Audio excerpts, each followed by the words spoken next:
Hey everyone, my name is Crystal Jagrup. I'm the founder of Book of Bijou, and this is Empowered by Women.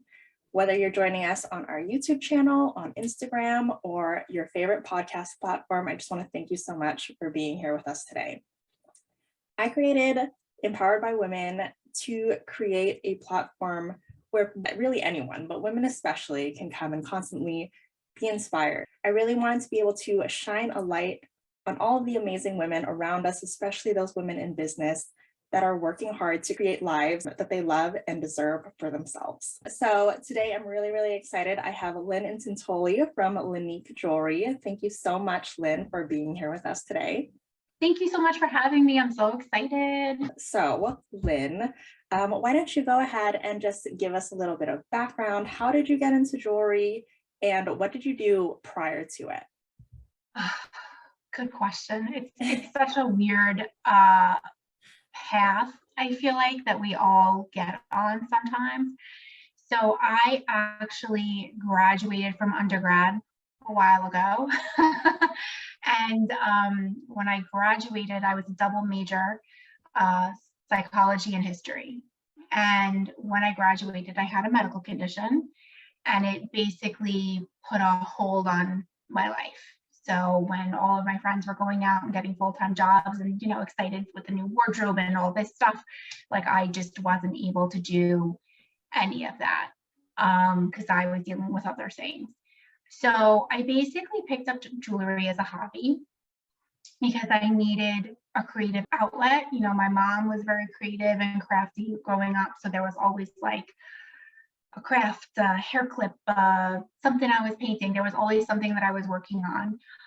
But jewelry for me, I would like go to the store and I would see these necklaces and I would be like, well, I can make that. And I would also be blown away at the prices that some of the stores would be charging. Meanwhile, at that point, I had literally no idea what the heck I was doing. So I really picked it up as a hobby. And not to date myself, but I graduated undergrad in 2003. So it was like before YouTube, before, you know, now you can look up anything. You want to know how to do something, you look it up on the internet and you have like an answer in like 3 seconds. So it was trial by fire, basically. Like I would just string some beads and, you know, if they stayed together, great. If they fell apart, I was constantly like tweaking and learning and how do I make it better and how do I fix it? You know, I had a bunch of like the books, like the old school books that were like a terrible quality that they just showed you like put the bead on like this. And so there were a lot of cute designs. There were a lot of bad designs. So eventually I got to the point where I had so much jewelry that I was like, well, I got to do something with this. So I just decided to apply to be a business. And I did that from 2003 till about 2006. Around that time, I kind of was like, well, this isn't really what I went to school for. Like, and because I didn't go to school for it, I really struggled to like constantly be creative. Like being creative on demand was a very hard thing to do that people don't really understand. So I kind of like wavered for what I want to do. So in 2007, I went back for my master's degree. So I got my master's in education. I still kept jewelry on the back burner, but it was more like a hobby that I would sell.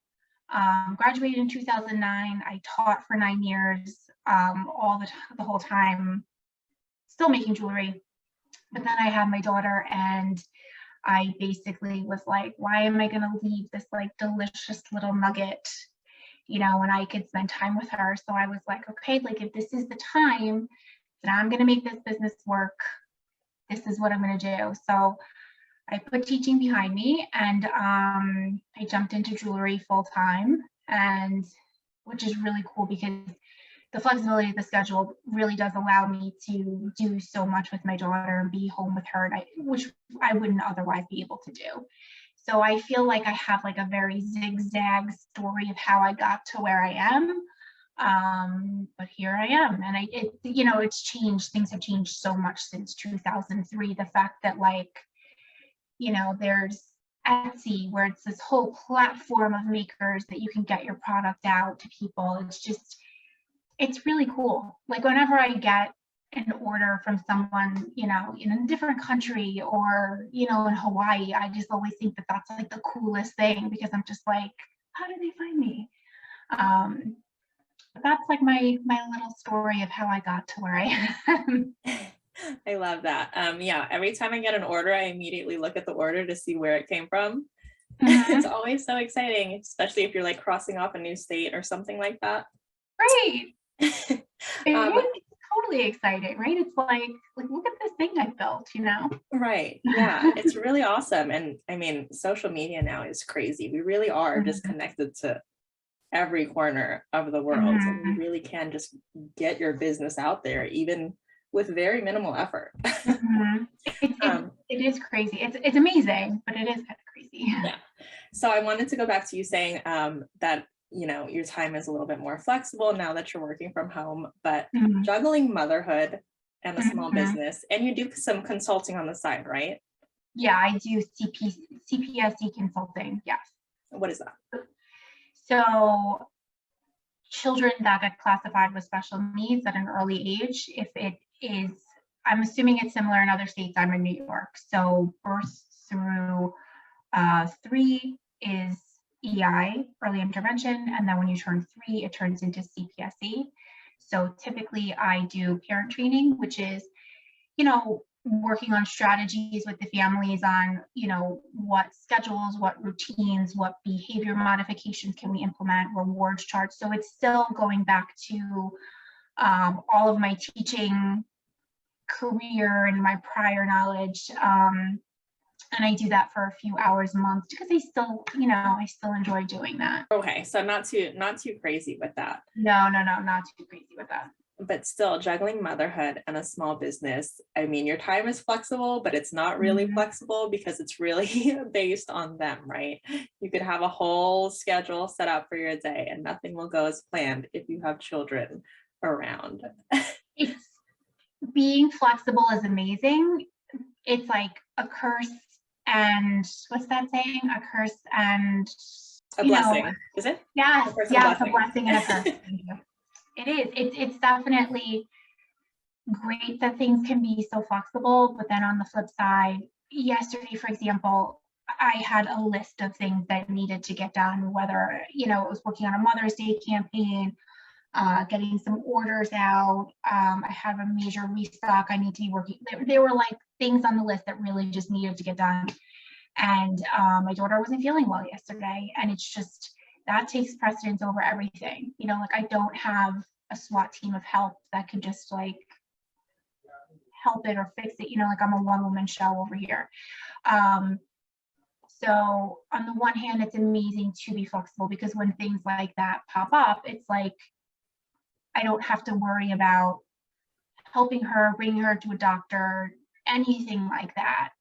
But then on the flip side, there are definitely times when your business does suffer because it's, of course, someone's health is always going to take precedence over an email campaign or something like that. It's always going to kind of get pushed off to the side. And I feel like, I was just talking to somebody else about this, I feel like motherhood comes in phases. You have that like 0 to 1 phase, and that's drastically different from the 1 to 2 phase. And I feel like every single time I don't deal well with change. And I feel like since 2020, it's literally been changed 24/7. And I feel like as a mom, as soon as, at least for me, as soon as I get used to like one phase, all of a sudden it's like, just kidding, mom, now we're in another phase. So now you have to adjust again. Like my daughter recently just gave up all her naps. And it makes me speechless because I got so much done during those naps and I just was like able to target so much and get so much done. So now it's just like, I've been in this phase of over a month, like, okay, like how do I recategorize everything that needs to get done? So I feel like it's really tricky when you're a mom. You kind of have to be constantly in the trenches, like, how am I going to get this done? But then on the flip side, moms are the ones that get it all done. So you want something done, call a mom, Whenever my girls go to daycare, so they do nap at daycare because they're always running around like crazy over there. So they need their naps. But whenever they're home with us, I actually prefer that they do skip their naps. Sometimes my littlest, she is 2, she turned 2 in December. So sometimes she's like can't make it through the day and she needs her nap. But I actually prefer that they skip their nap and then go to bed at an earlier time, because I feel like I can be more productive that way instead of just like trying to like rush within a single hour. Because I feel like if they nap during the middle of the day, it's like, okay, I'm just going to sit and relax. And it's hard for me to get into that productive, like, all right, get into your groove kind of thing. That's just me personally, but I know there are people that are like, it's so tricky to figure out. I mean, my daughter was always a good napper, so she would nap hard for like 2.5 hours. So I could get like so much done. And now it's just not the case. I mean, she's 4, so she just turned 4 this weekend. So, I mean, it makes sense, but she also, I feel like she still needs it and she just won't do it. So she, it also makes it harder, that portion harder on me, because it's like, when they're just like deliriously like asking for something, like running around, it's just a little tricky, but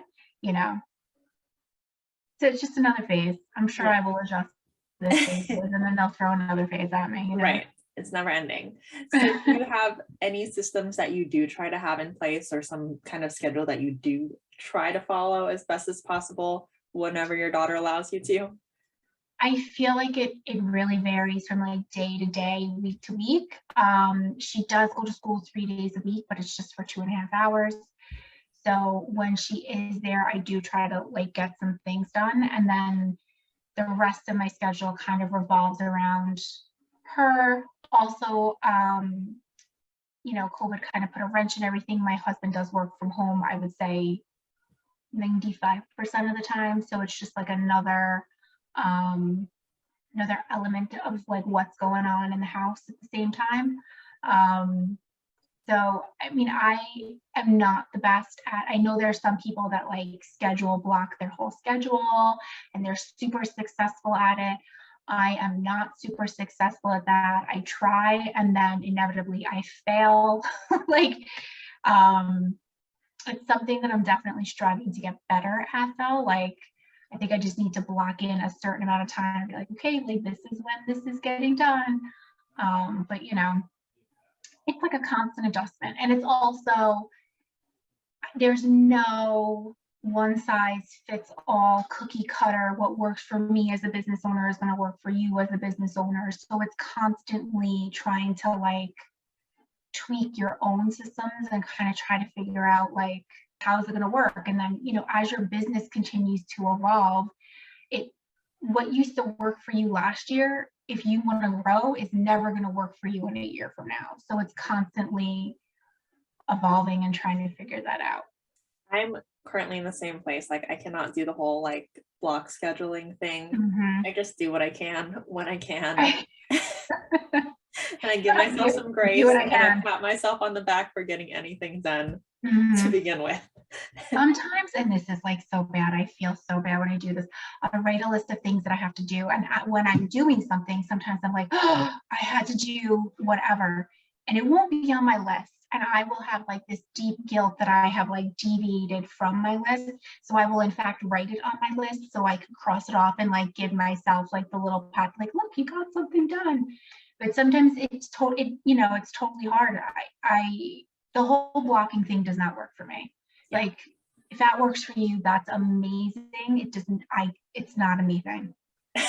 Maybe one day I will look back at this and be like, oh, remember when I said this? Like, it's such a good process. It's just not my personality. So we'll check in with each other 5 years from now and see how we're doing on that front. Sounds like a plan. So I want to go back to how you said you came back to the whole jewelry business in 2009. So I always was making the jewelry, even though I was teaching, but it was always just like a side thing. And teaching is never an 8-hour job. It's really like at least a 12-hour job a day. So it just was, it was more of like a hobby business as opposed to like a business at that time. In 2018 is really when, after my daughter was born, I was kind of like, okay, like we're jumping in with both feet.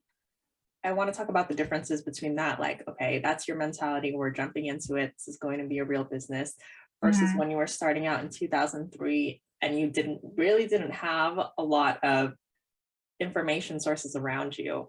So did you kind of look at it from like a completely fresh start, and did you do a lot of researching again in 2018 when you decided to take that full leap into the business?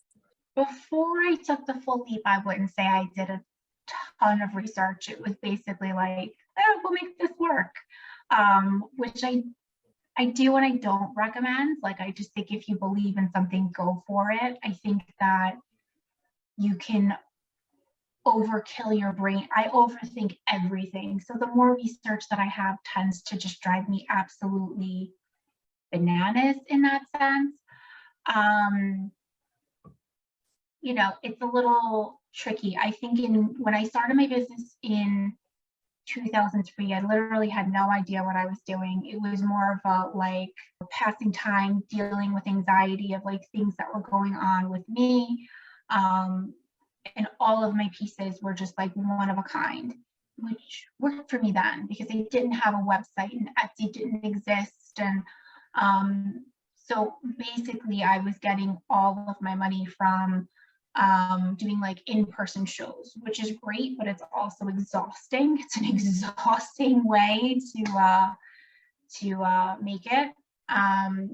In 2018 now, it's been a slow change. So I took Marie Forleo's class. At some point I took Danielle Spurge's class about Etsy. So I really like restarted my whole Etsy shop. At some point I had started an Etsy store before 2018.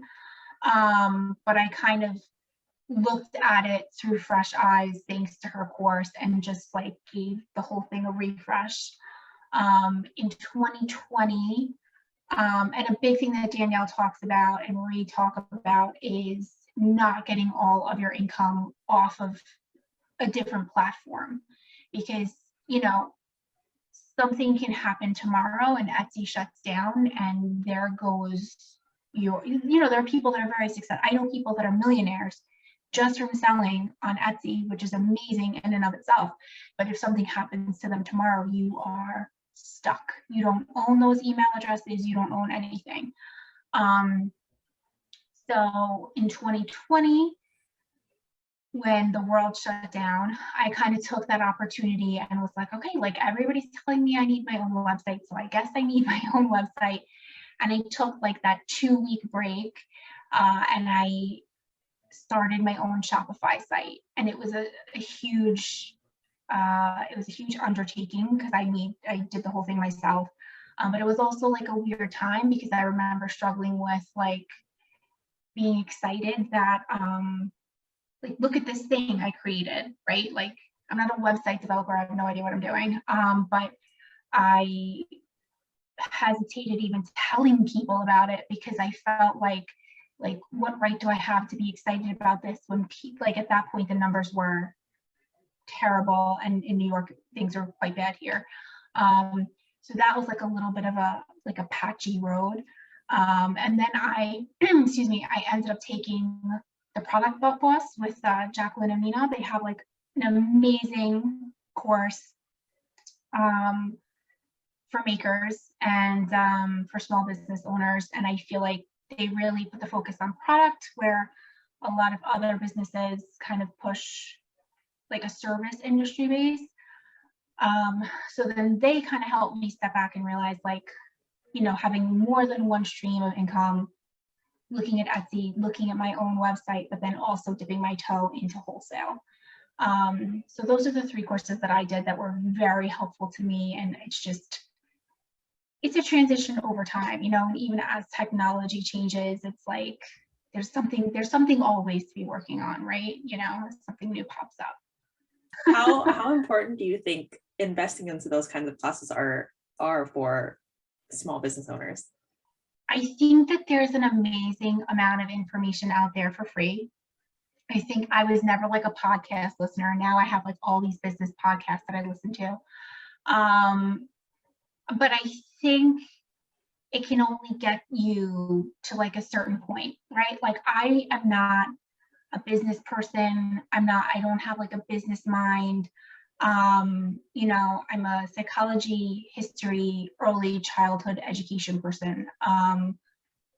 So thinking of branding, marketing, sending out emails, collecting emails, like all the things that are kind of like, oh yeah, that makes sense. Like collecting everybody's email to send them promotional emails. I feel like it's sometimes those little tidbits that really just bring your business to the next level. So I personally feel like, you know, with anything, like you can just be stagnant in a regular career, right? Or if you want to take that next step, you typically have to do something to enrich yourself. And that's in no matter what profession you have. And it's the same thing. I just think that sometimes people are a little hesitant because they can be a little pricey. Like most of the courses are between $1,000 to $2,000, like the bigger courses. So I think sometimes a lot of time people hesitate because obviously that's a lot of money, but I think it's really the good courses are the ones that are just going to have you step up and get you to that next level. Because if not, it's also, you know, do you want like all the tips? Do you want like all the help, or do you want to and fast track yourself? Or do you want to spend the next 5 years of your life Googling everything and trying to figure out, you know, there's a lot of people that give a lot of advice. Some of the advice is great, some of it's terrible. But if you don't really have somebody that you trust that's kind of like pushing your needle in the right direction, you can spend a lot of time doing absolutely nothing, thinking like, oh my goodness, this is going to be a success and I'm going to make all this money and I'm, you know, and at the end of the day, it's just like you've gotten nowhere. So I personally am, you know, a fan of the courses if it works for you. I think some of it's also like a personality match. I think there are some courses that are definitely geared towards the like dude bro audience when it comes to like marketing and SEO. Like that's not me. Like my eyes glaze over. I don't know what you're talking about. I just am, you know. So I think it's really important to find a course that like also works for you, because if you are showing up and trying to get through it and your eyes are glazing over, or you just think the person that's talking is just obnoxious, like you're never going to implement. They could be giving you golden nuggets that are just amazing, but if you don't have that like trust factor, like you're never going to like properly implement the strategies, in my opinion. No, I totally agree. I mean, I'm absolutely the same way. This is why this is empowered by women. I find it much more easier to connect with other women in business, and it's much more relatable, and it just seems like it's just so much easier to learn from other women in business than to connect with male counterparts. So I totally understand what you mean. I follow Brianne Fleming, who does marketing. She's a professor down in Florida. She has a podcast, and her whole thing is like marketing, and she compares everything to like 90s boy bands or Taylor Swift. And I'm just like, I'm your, like, I can hear that all day. You want to make like a Saved by the Bell reference? I am here for it. Like, I get it. You know what I mean? Yeah. Like, because I need to be able to understand the concept that you're explaining to me. So that way it's like the light bulb goes off. Oh, this is how I make it work for my business. So I welcome anybody that can help me get to that next level. But, you know, a lot of the people out there, you know, it's like, oh, do this, and it's, I'm not your audience. Like, I'm not, you know, if you're making a car analogy, like I don't get it. Like, absolutely. Absolutely. When it's more relatable, then it's easier to understand. And then you're actually excited to implement all the things that you learned. Exactly. Like, okay, that was a great 1 hour lesson. Thanks. So you mentioned you were saying that you didn't feel comfortable really telling people about your website. Was that because of COVID and like just everything that was happening with other small businesses, or was that because of kind of like a thought of maybe what you're doing is not really as legitimate as like other people might not see it as a very legitimate business? I think so, almost the opposite. I think when people saw my website, they were like, oh my God, this is legit. So I do think, and because I kept getting that positive feedback, like that was helpful. At the time, COVID was hard in New York. The hospitals were maxed out. We had meat lockers that were being used as temporary morgues in the middle of Manhattan. Like things were bad here. So it was more from like people are dealing with that. How do I even have the right to say like, oh, hey guys, I just made this really cool website and I'm selling jewelry. So it was more like an empathetic, there's this like crisis going on in the world. How do I even be excited about something so, I'm going to say silly, as jewelry? Like it was like a weird mental place to be. And I know it wasn't just me that dealt with it. There were a lot of makers at the same time, whether they had established brands, whether they were in the same place as myself, whether they were less established. They were kind of like what do we do? Do we send out emails? What are we even supposed to do right now? And I think that there was so much of that, like, what do we do? How do we act? What do we say? Like, I remember sending out emails to my email list just saying like, are you guys okay? Like, it had nothing to do with jewelry. It was literally just like, hi, there's some crazy stuff going on in the world. I mean, this isn't what verbatim I said, but like, are you okay? Like, if you need to talk, just respond to this email. I'm here. And I did get several customers that did respond and just say like, I'm okay, but thanks for, checking in with us and seeing that we're okay. It was just such a weird place, and it was such a weird time that I launched. Nobody had like a guidebook or a rule book of like, this is how to proceed in a pandemic, because we've never been here. So It was just like taking it like day by day, and like, and some days I feel like we're emotionally heavier than others. So it's like, well, those were the days I took a back seat because that's what I needed to do for myself.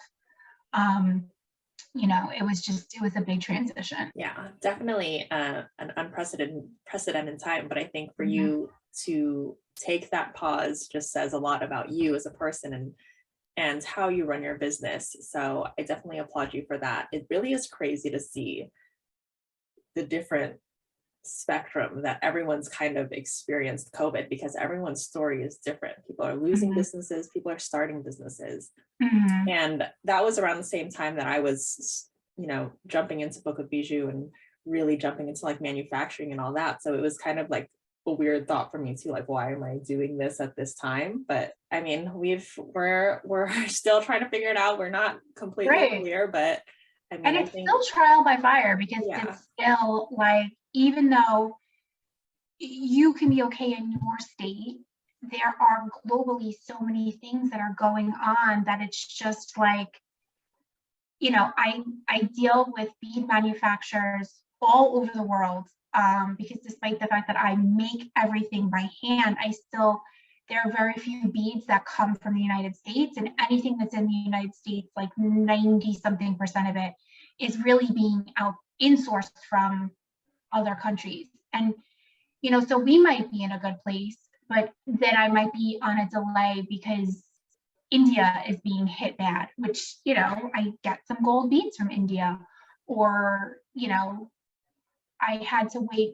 Shanghai is being hit terribly right now.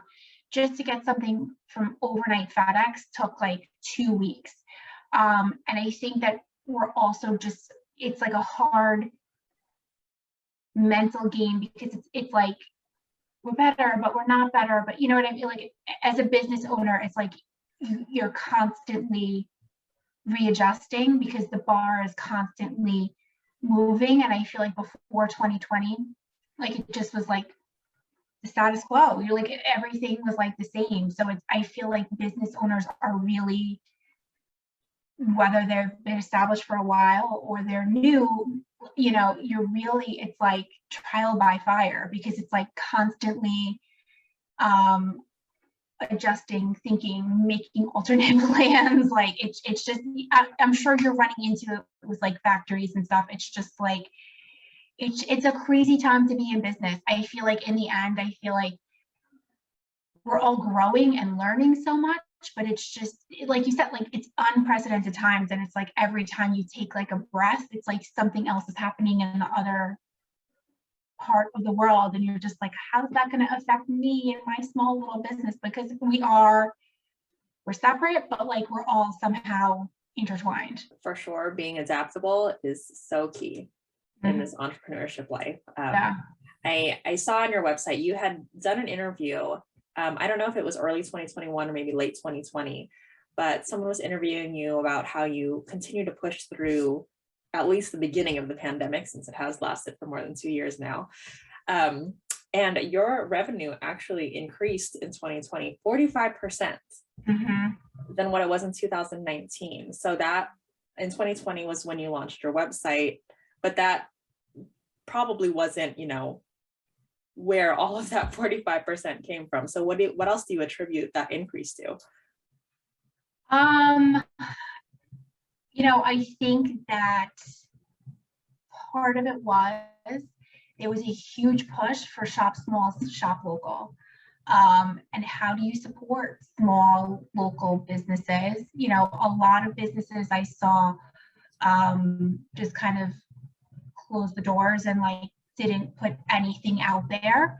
But then I did see a small business in the town local to me that just like they were on Instagram every single day. They were doing live sales. And there was one owner that owned the store. So like she was in there by herself. So there were like no safety issues. And she was able to like bring her business to the next level. And I was kind of like, I guess like I could do that. Like if she's doing it, like I can kind of do like a version of that. So I just kept posting and sending out emails. I did like bead kits for the family where they got like everything they needed. They got like beads and the stringing material. I sent them directions. So that was like a fun activity because a lot of my friends were kind of like, what do I do with my kid? You know, like what do we do during the day? Because, so smart. Yeah. Because schools weren't even doing, at that point, it was so early that nobody really knew how to do like virtual schooling yet. So I was doing that. My mom is, like I said, like the crafty guru. So she had been like making the fabric masks. We were selling some of those on Etsy because at that point it was still like nobody had a mask because they were all being given to hospital workers. You know, and then the rest of it was like, okay, like treat yourself. Because at that point I still thought that, you know, things would be better maybe by the spring. So I think people were still hopeful and optimistic that things will be better. And, you know, listen, like who wasn't sitting home drinking wine, watching Netflix and shopping on their phone? Like I was. I like, you know, 10 a.m. Right? Like you just like, what else were we doing? Right. Like, people, you know, so I think that was like a huge push too. The whole like, well, I like her jewelry. Now it's on an easy website for me. Let me order some of this, you know? So it went really well. I even did like I called it a porch pickup where somebody could let me know they wanted something. I would like leave it on my porch. So that way, if they needed it for like you know, a quick event or like, you know, your husband was buying you something as a surprise, like he could pick it up from the porch. So that way, because nothing was open. So it's not like people who go to stores and shop around, but they still wanted to like, you know, be excited of like the optimism of things are going to be open and we're going to be dressed up and we're going to do this. So I think that all those things really attributed to the success that year. Did you have a pretty strong social media presence prior to that? I mean, not really. The fact that, I mean, at that point I had a Facebook page, I had an Instagram page. I believe I had a business Pinterest page at that time. I would just like post. And at that time I also was when they started with like the stories, which was like another interesting change, I feel like, to happen at the same time, right? So I feel like also me trying to show my face more and remind people like I'm a real person. I'm not Amazon. I don't have a warehouse, because people just like, some people just don't understand it. Like some people are very confused, like, oh my God, like you really make all this jewelry? I go from like that extreme to like people not understanding why I don't have like 1,500 earrings like ready to go at any given time. So reminding people that like I'm a real person, I'm a mom, I make all the jewelry, I also think was like, you know, very helpful to like show my community, you know, because they know, but I feel like you forget, you know, when you don't see something or you don't see someone, you kind of like forget over time. Yeah, I mean, it still blows my mind that you hand make everything on top of being a mom, because hand making things, that's very tedious. How long does it take you to make a piece? I would say the longest right now, there's like a bracelet that I make. It's like what takes so long is that every other bead has to be different. That probably takes like 15 to 20 minutes, but like I've been doing this for 20 years. So, you know, I recently had to have, I must have made like 100 earrings, and I just needed someone's help, and I ended up hiring my brother. He just basically had to put like the back of an earring onto the bead, and I was just like, okay, you just do it like this, right? And I got like 12 done, and he still was like on the first one, and I just was like, oh You're my fired. goodness, like right, like reality set in. I was like, oh my Just goodness. go get me a coffee. I love that. But you know, some days are definitely goes back to like mom life. Like some days, like the other day I made like 60 pair of earrings, and for me that's a lot to get done in a day, and that's very, very rare just based on like the other moving parts throughout the day. But you know, I kind of take it day by day, which is probably not like the best business strategy, but it's what works for me right now, so I'm going with it. I love it. I love it. So you still have your Etsy, right? You have your Etsy and Yes. your own website. Yes. I love that point that you made, that, you know, you shouldn't rely solely on Etsy, because on the off chance they do shut down, that's not something that I've thought about before. So I love that you pointed that out. So I'll tell you what happened. It actually happened somewhere between 2012 and 2018. So one of those years, I put a necklace on Etsy, and it got flagged for copyright infringement. So a copyright that was valid in, I believe, China, it was in a country in Asia, it was not valid here. I don't have a lawyer. I don't have a lawyer degree.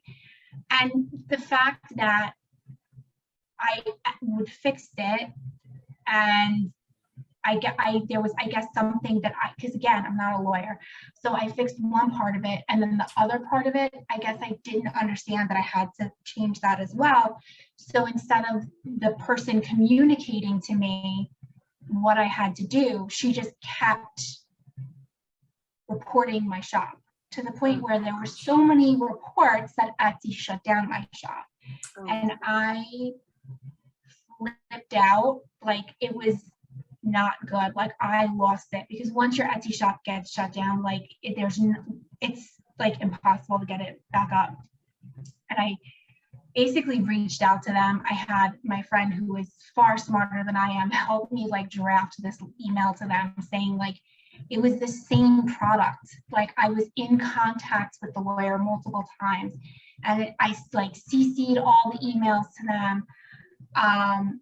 And I basically begged them to give me a second chance, because I was like, you know, all these years and I've never had an issue. And now this same person has reported me like an exorbitant number of times. And like, I was working with them. And they did open my shop, but it was a real eye opener of like you could be fine one day and you can be just a dead duck in the water the next day. Because it's just, you know, what's the workaround? Like, and it's very hard to get in touch with like a service person at Etsy. So, and they're very, especially with that kind of stuff, like there's just, they don't look into it. They just kind of take whoever's word is like making a complaint.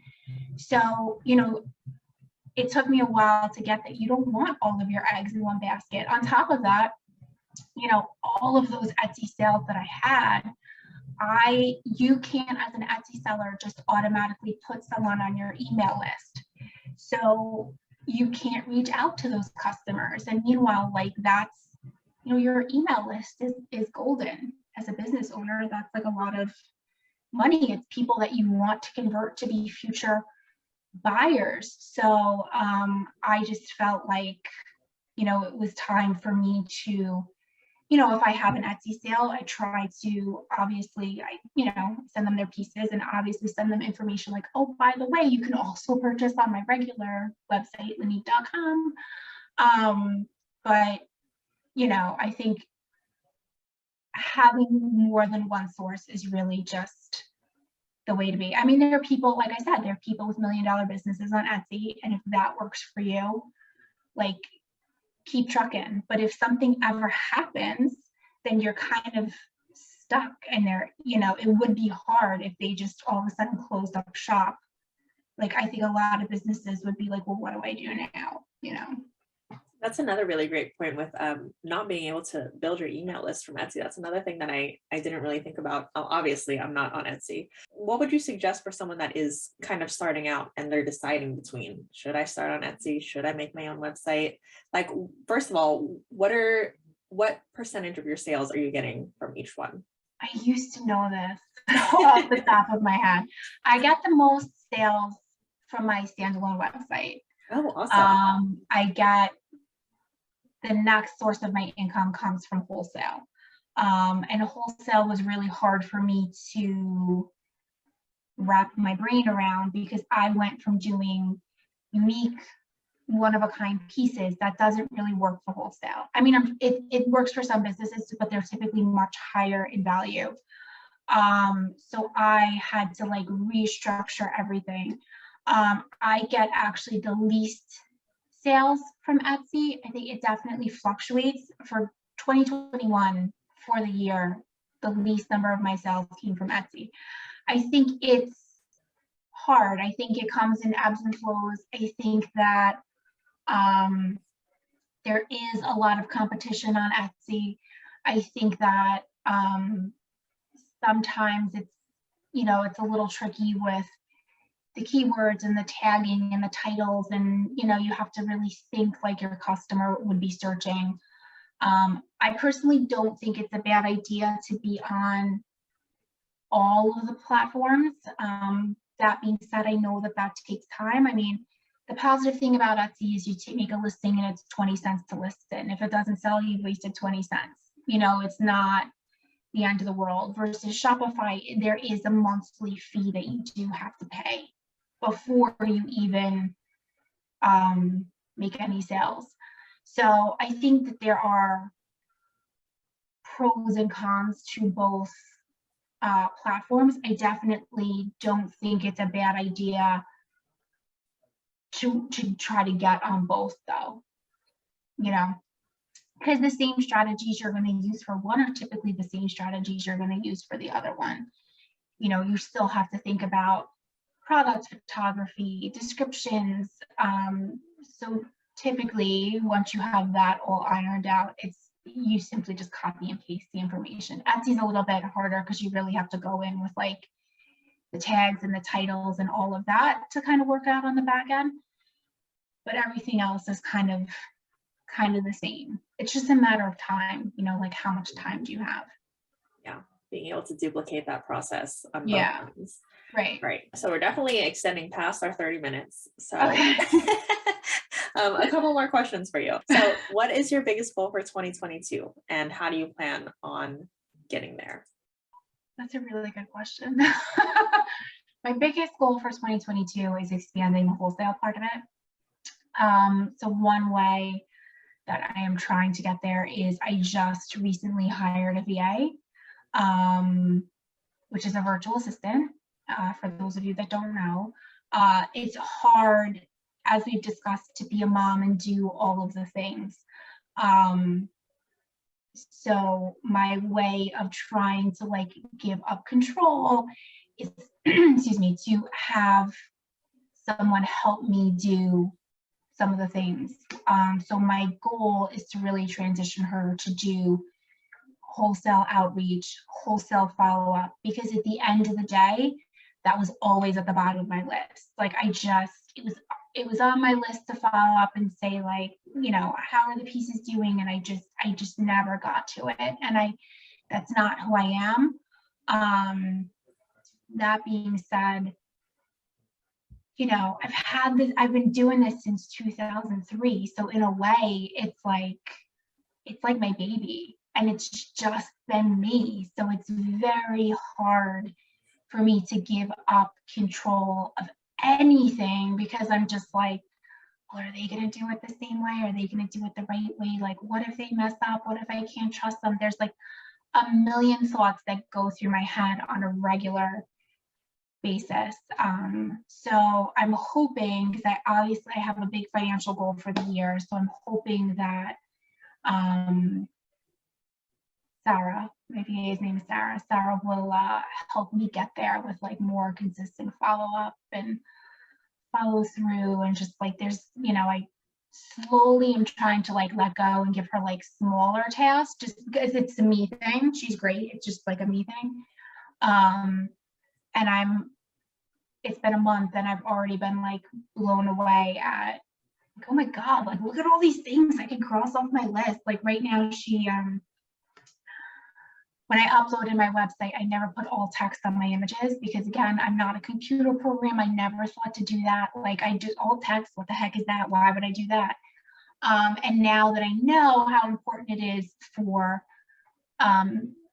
people with visual needs, you know, obviously it helps them with the images, but also for SEO, I'm like, all right, like this needs to be a priority. And she's just taking hours, just like going through everything. And I just am like, well, thank God, like she's helping me on the back end. So big goal, reach out to more wholesale, get more wholesale accounts, reach that revenue goal. And one of my tools in my back pocket is Sarah helping me along the way. Love that. Well, I'm proud of you for taking that step to delegate. I know that's going to be hard for me when the time comes. It really is. It's just like, it's a weird place to be, you know, like I've never hired somebody before. Like, what do I know about, you know, it's just like, but it's also like a cool phase, because you built your business to a point where you just like, look at this, I can have someone help me do, you know what I mean? Like, yeah, absolutely. That's a milestone. So congrats on that.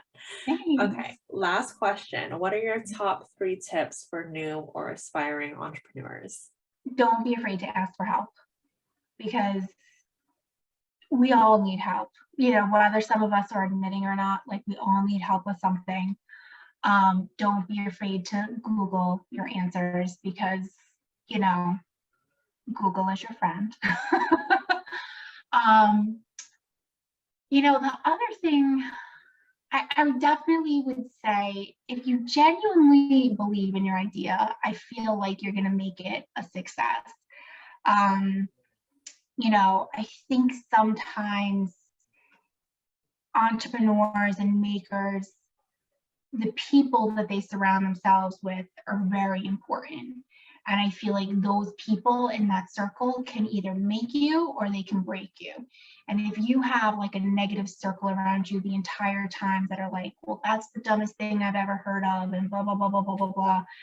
It's like, it could be the greatest idea in the world, but if you're constantly listening to them, like you're never going to get anywhere. So with that, I would say, watch who's in your inner circle. Like it took me a while to even understand that, like, I'm not my own ideal customer. So for years I would think about something through my eyes. And it finally, like, the light bulb went off, and it's like Lynn, like, shut up. You are not your own ideal customer. You know, so even if you're asking for the advice of someone, you know, if I'm asking for the advice of an earring design, I shouldn't be asking my husband what he thinks of the design. he's not my ideal customer. He's never going to be my target customer. So he could say it's beautiful. It doesn't matter. He could say it's garbage. It doesn't matter, because he's not who I'm targeting in the back end anyway. And I think that for me personally, it took like a long time to get there. I think that I do have very supportive people in my life that were like, yes, you can do this. This is going to be great. This is going to be amazing. We love your jewelry. But then you also, I feel like anytime you go into the path of being an entrepreneur, you always come across the people that are like, well, what are you doing? Like, you could literally have the best business plan on the planet, but because you're not like a safe career, you're not like a 9 to 5, like a stable paycheck, maybe something with a pension, like people just don't really understand it. Basically, because you're not doing what they're doing. Right. Like, you're not doing what, you're not doing that. It's like, and then on the flip side, like some of those people, like all they talk about is like their toxic work environments and like how they're miserable. And it's like, well, that sounds terrible. And I don't want that. So like, I'll do what I'm doing all day long, like, I did hear that from a few people. I did hear, I went to a prestigious high school. I went to a prestigious university for my undergrad. I have a master's degree, and people are kind of just like, yeah, but like now you're making jewelry. It's like, yeah, like now I am. Like, I took all that past knowledge and it's like making me be successful now. So, it works for me. It doesn't have to work for you, but thanks so much for your opinion. So sometimes being an entrepreneur is also, I think I've passed your 3 points of tips, but I feel like sometimes like you also have to develop, who to listen to, who to shut out, a little bit of thick skin. And like, if you think you have a winning idea, you definitely just kind of have to like jump in and find, the only way you're going to know it's going to work is if you try. I really wouldn't want to be that person that's like 70 years old and be like, but I never tried, and like regret not trying. I think that there are people probably that would be like totally fine coming up with an idea and never pursuing it, like never even think twice about it. Like, that's not me. Like, I overanalyze everything. So, just watch that inner circle, be your own cheerleader, kind of block out negativity. I love everything that you said. And there are so many things that you've said in this interview where I'm like, we're like the same person. It's tricky though, right? And it's like you kind of have to be your own biggest cheerleader, because if you don't believe in yourself, like nothing's ever going to get done. But it's just, sometimes it is really hard, because like I'll get you and I'll get what you're doing and I'll be like, oh my God, that's great. But like other people will get us. Other people will think that we're crazy. Yeah. Like, what are you doing? You're giving up like a solid paycheck and a pension and like really good health benefits. Like, what are you doing? But people just don't, they don't get that part. You're giving up something that doesn't fulfill you. Right. Replacing it with something that does. So it's all about perspective. It's not just about the pension and the fancy building or whatever it is. Right. Yeah. And I think people get caught up, not makers, not entrepreneurs, just people in general. I think people get caught up in like the stuff, right? Like, so if I have a good job and I make a lot of money and I can have all this stuff, and it's like, okay, but like you're miserable 40 hours a week. That's like not, that's not where I want to be. I think it was Gary V, who I think is amazing. He has like a potty mouth, just like every New Yorker I know them. So like, if you don't like that kind of thing, don't listen to him. But he was just saying like, I'd rather be in my, he just said it the other day. He's like, I'd rather be in my like 1995 Nissan Sentra that's falling apart and happy as can be, than like crying in my Ferrari with like $1 million in the bank. And it's, it's some perspective, like I would rather have like the more fulfilling, happier lifestyle. But it's like, it's also like a little bit of a, when you're transitioning and becoming a maker and becoming a business owner, it's a little bit of a mental mind shift, because people are going to challenge you and people are going to be like, what are you doing? So my advice is, like, if you just really think you have a winning idea and that thing is like really making you happy and giving you light at the end of the day, just stick with it. Absolutely. Stick with it. Believe in yourself, believe in your product or service or whatever idea it is that you have, and that will shine through. Absolutely. And people will connect with that.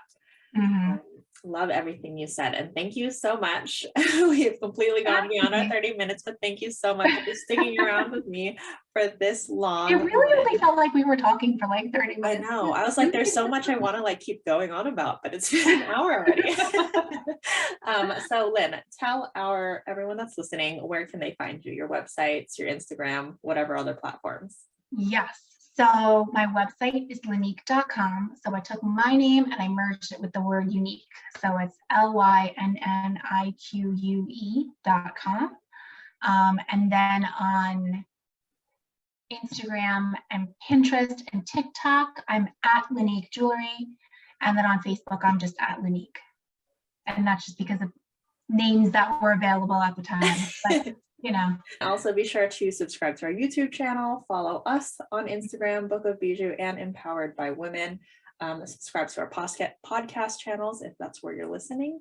But thank you all so much for joining us. Thank you again, Lynn, for being here with me today. Thanks for having me.